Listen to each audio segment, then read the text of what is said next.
Okay, so 3.5 on Unit 3, just to kind of, again, remind you guys of what we're covering. I will be looking at, maybe it's easier to show my calendar. The last half of Unit 3 will be covered in the next couple units. Now, there's only 3 sections, so when I look at this, I've got my stats, not my stats.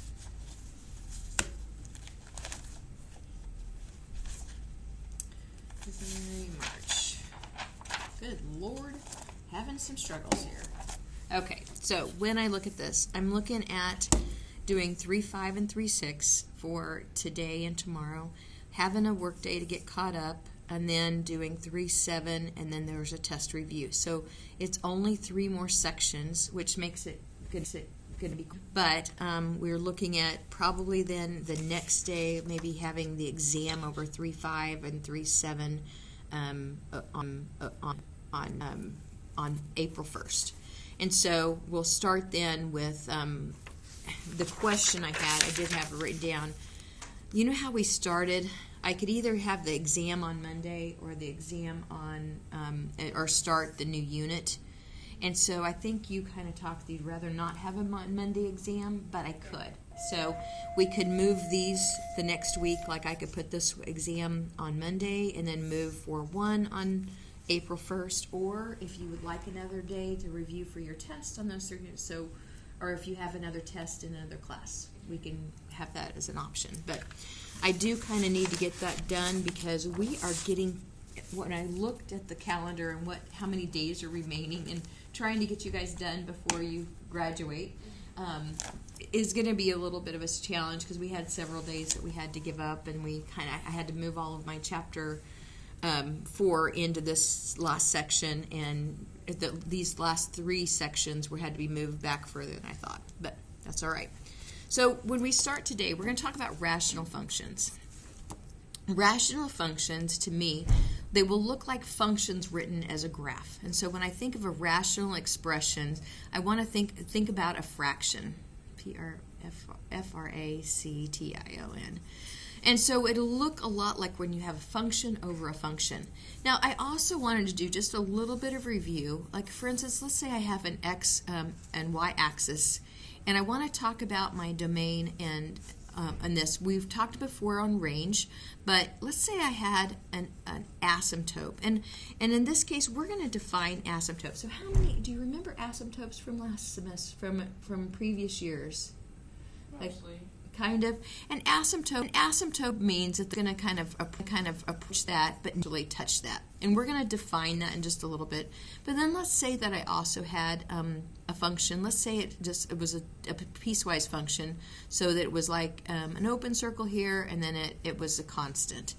And so my domain, remember, are the x values. And so notice that if I know that it's going to continue going this direction, remember, all the way out to negative infinity, so it's going to go negative infinity, and let's say that this asymptote happened to be at 2.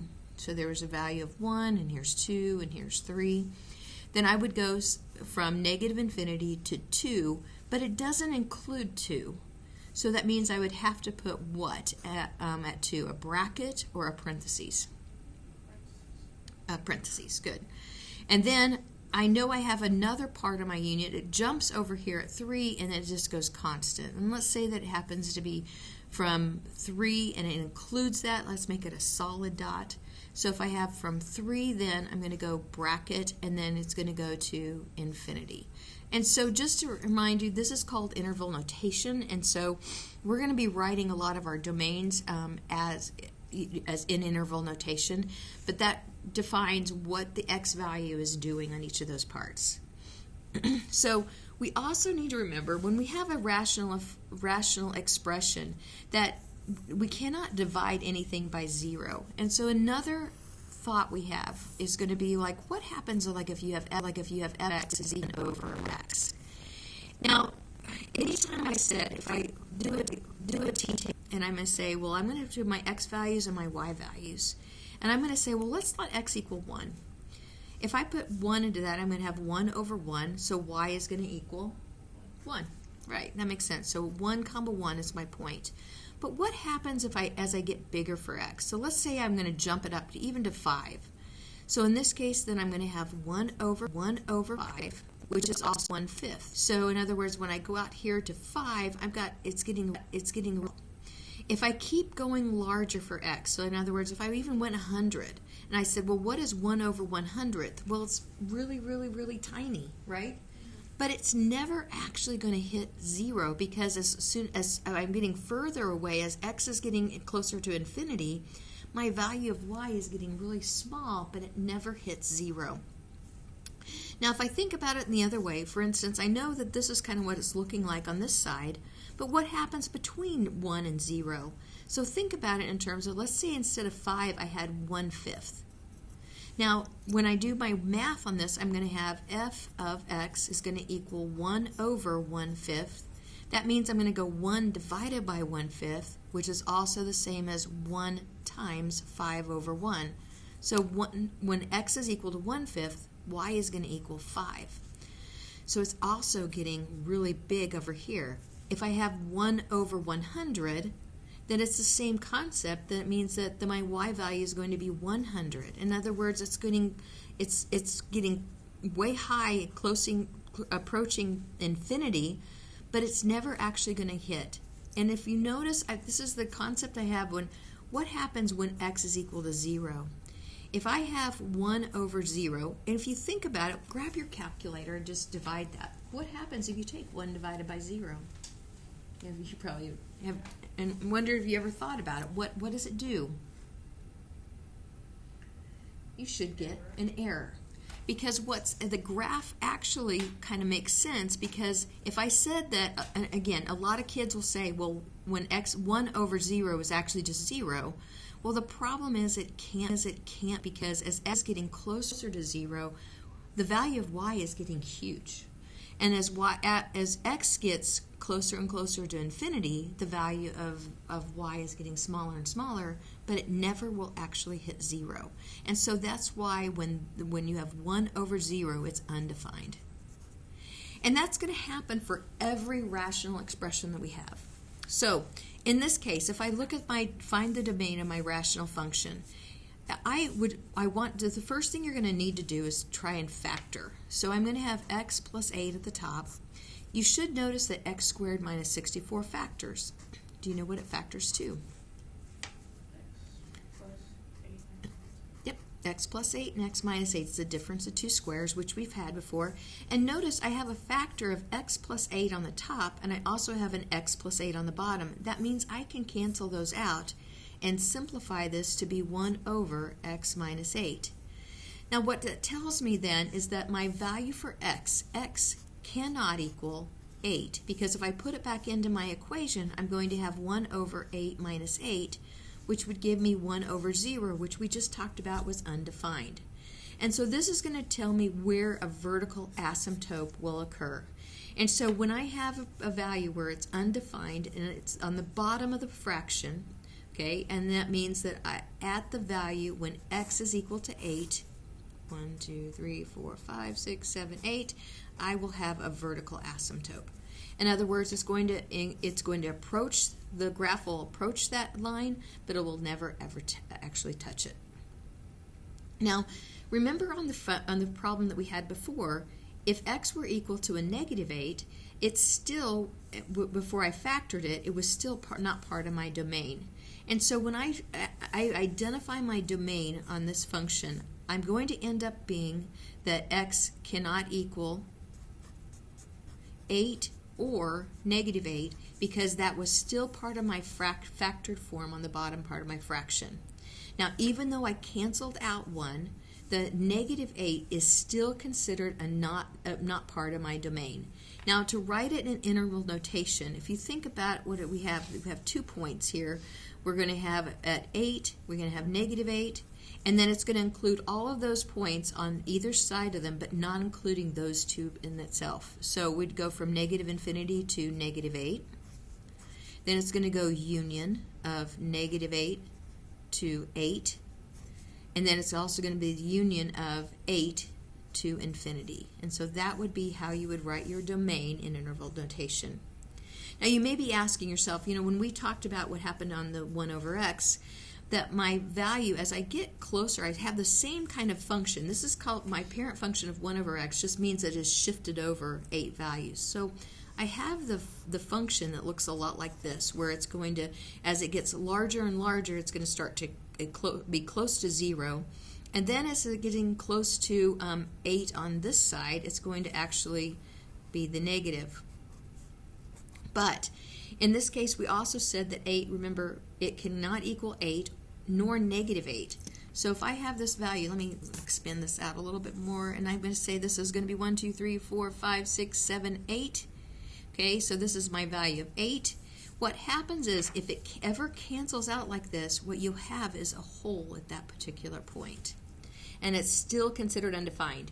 Now, if I grab my Desmos and graph it, it looks a lot like this. A lot of times it doesn't show the hole unless you actually click on that particular button.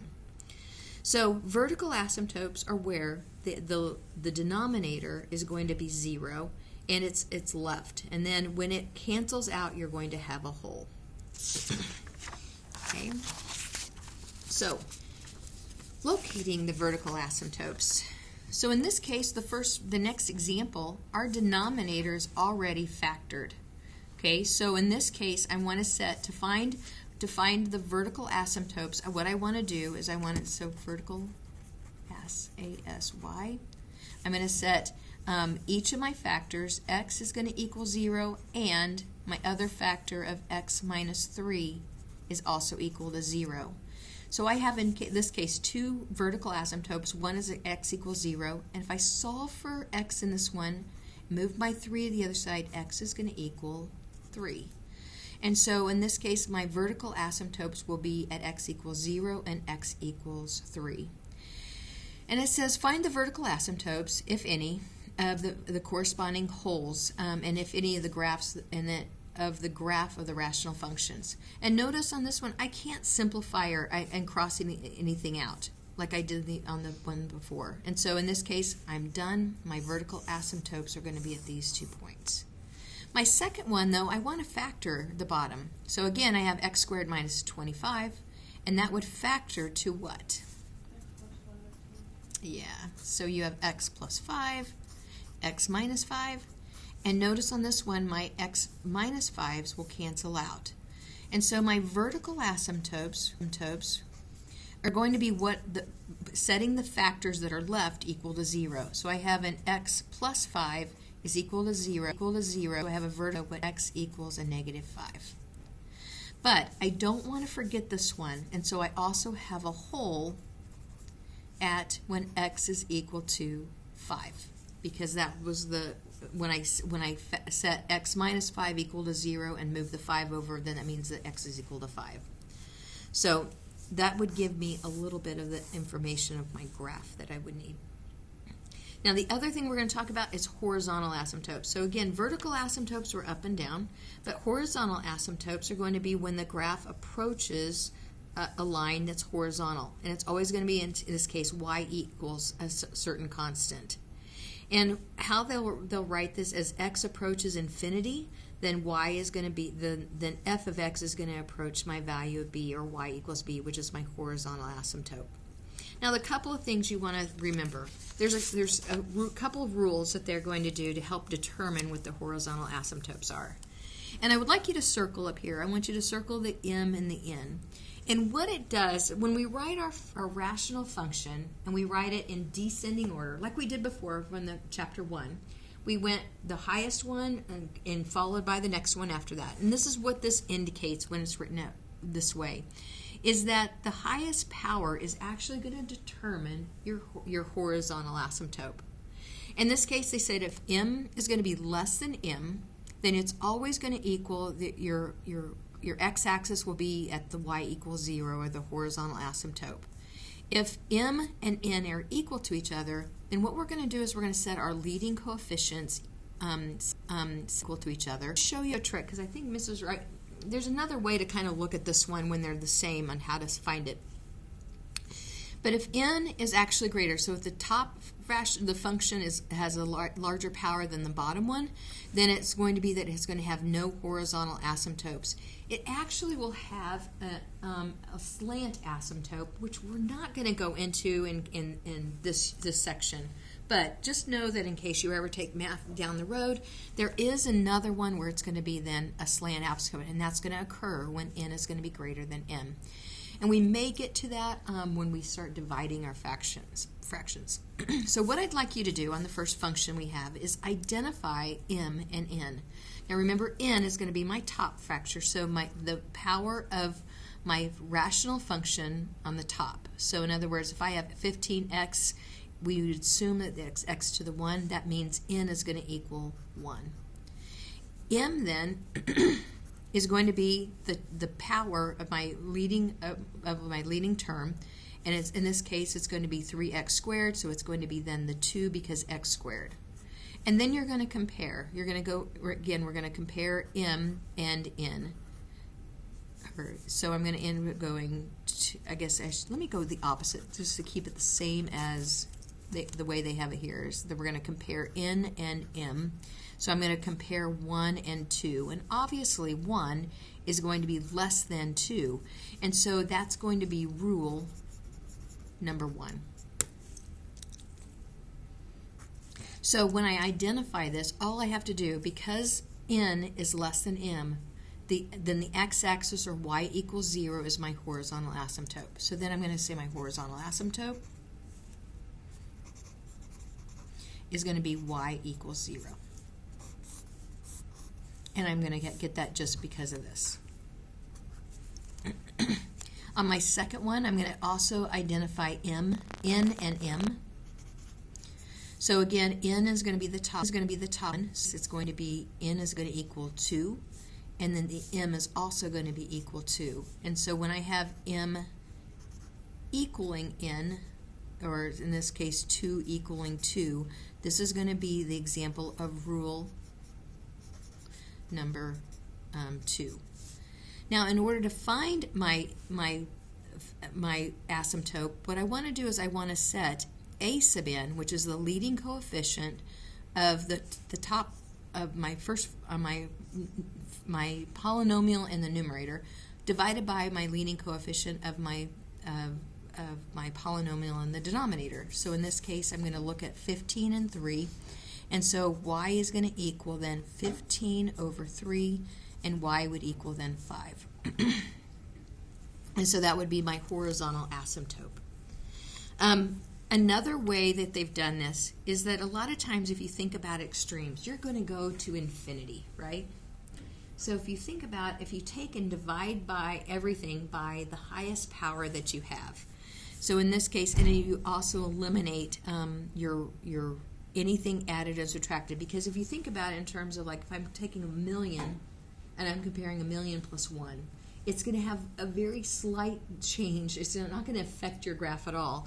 And so that's why a lot of times when you have, like when you did Algebra 2, did you guys just go ahead and eliminate a constant and then solve? Okay. And it's the same concept because of rule number 2. And so in this case, if I eliminate my constant, then I would still have 15x squared over 3x squared. And that's also going to cancel because, again, if n and m are equal to each other, that means the same value is going to be left. And so that will be the same as 5. And so you can still use that same operation with rule number 2.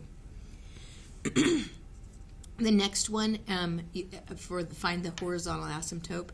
And if there is one, all right, then on this one we're going to say that since the n is going to equal 3 and n is equal to 2, and this one is going to be then where you have 3 is greater than 2, or n is greater than m, and this is rule number 3.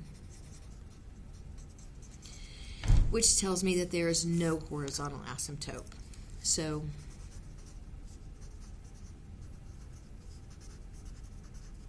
okay.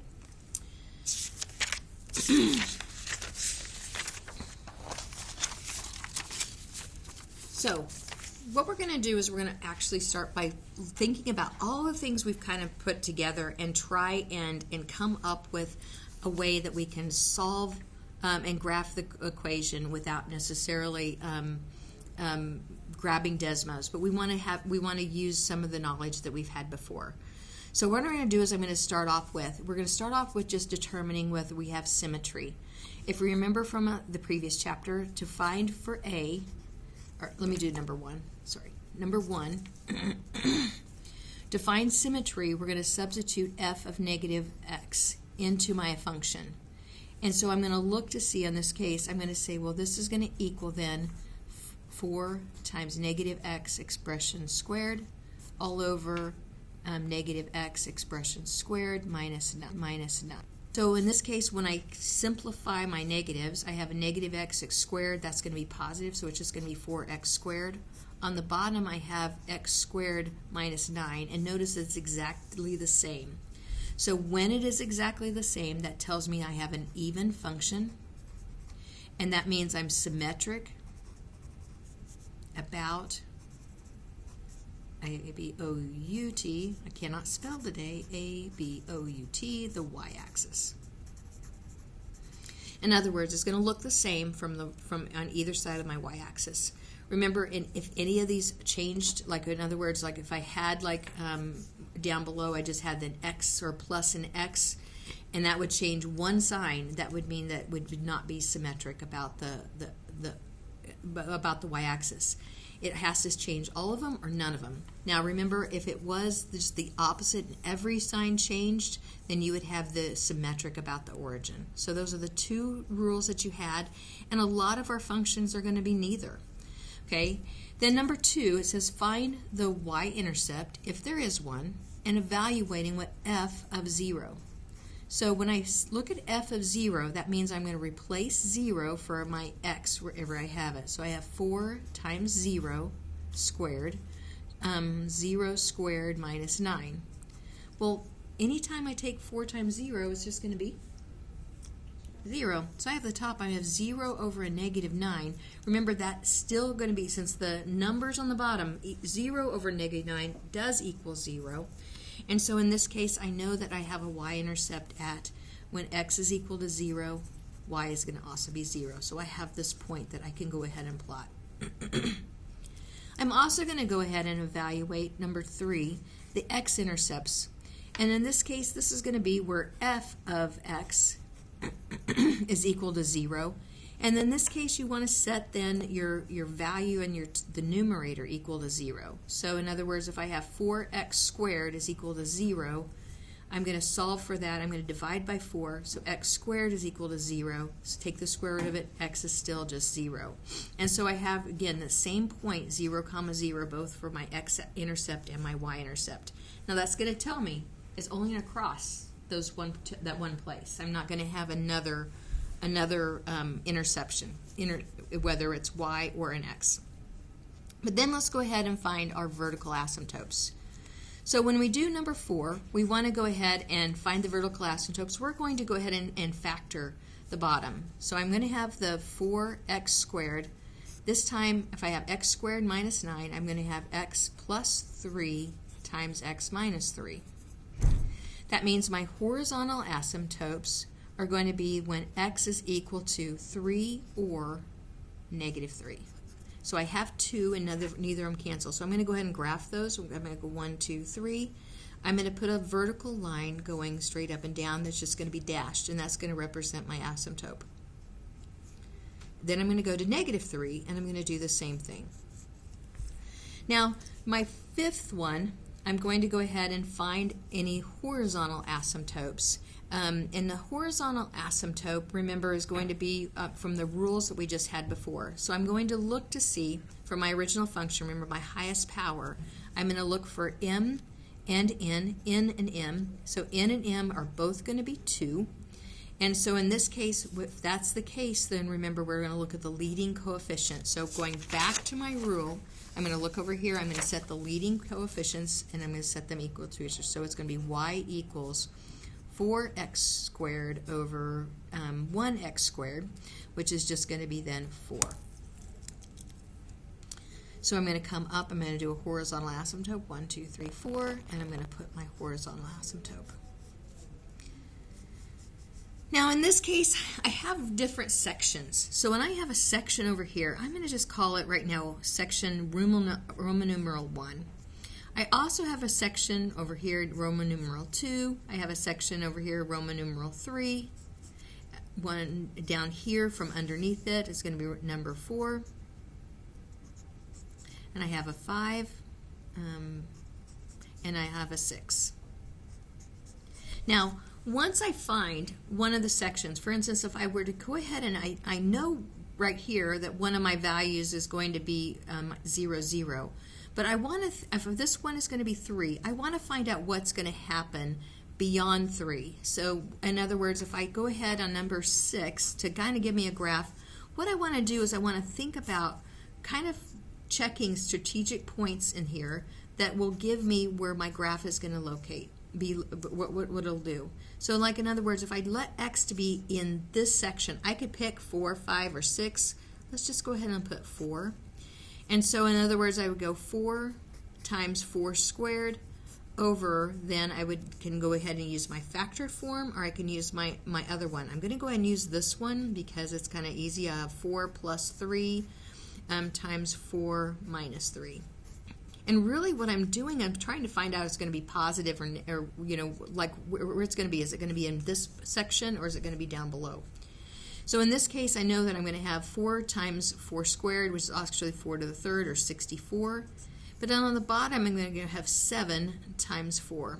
7 times 3, which is going to be 1. So 7 times 1 times 1, not negative 1. And so 64 divided by 7, 64 divided by 7 gives me about a value of 9. So right here, I'm going to come up to, here's my value when X is equal to 4. So I'm going to be up in this area. And so that's going to tell me a little bit, that tells me that since I know my graph is going to approach both of my y-axis, my asymptotes, I can go ahead and draw that in. I know that it's not going to be down below, but then I do want to check to see what's going to happen on this other side. Knowing this, I would also want to check, let's go ahead and say when X is equal to 1, what happens? So if I have 4 times 1 squared over, in this case I'm going to go 1 plus 3 times then 1 minus 3. So if you notice on this one, I'm going to end up with 4 over, I have 4 times a negative 2. So 4 times a negative 2 is going to be negative 8. So 4 times a negative 8 is going to be then negative 1/2. So when X is equal to 1, I'm below my graph at a negative 1/2. Now remember, we said earlier that it was going to be symmetric about my y-axis. So all of these values here, when I find out that this is going to be here, I can go across my axis and also put that same point. And as long as I have enough to kind of give me, I know that it's going to start approaching my vertical asymptote, so I can go ahead and draw those in. I also know if it's symmetric here, my section number 1, that means that on section number 2, it's also going to be symmetric. So that means I can just go ahead and do that same. I know that negative 4 will give me that same value that I had over here, which is about 9. Enough information to go ahead and get a rough estimation of my graph. The slant asymptote. We are going to go ahead. I'm going to save time. Go ahead and put a big X on this one. Okay. So we are not going to do slant asymptote in this one because we're going to try and get through this section. So, all right.